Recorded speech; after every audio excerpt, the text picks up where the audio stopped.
taškų surinko abi šios komandos.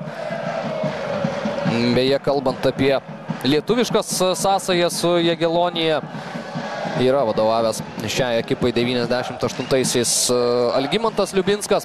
O čia vėl pavojinga situacija, perdavimas atgal ir krenta pirmasis įvartis.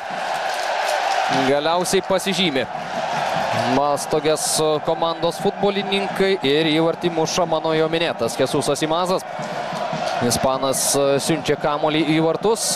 Geras vadinamasis cutbackas, perdavimas šiek tiek atgal baudos aikštelėje. Ir įvartis yra pasiektas. 33 metų puolėjas siunčia kamuolį į vartų tinklą. Dar kartą gerai išmestas kamuolys į baudos aikštelę. Ten Čadženovičiaus kova su Pululu. Rezultatyvų perdavimą įsirašo Kristoferis Hansenas. Viską labai gerai įvertino Norvegas. Štai čia pamatė laisvą komandos draugą, kuris neturėjo varžovų šalia, niekas neprižiūrėjo Jagelonijos komandos ispano. Ir šis pasižymi įvarčiu. 15 minučių sužaista ir aišku, Balstogės ekipai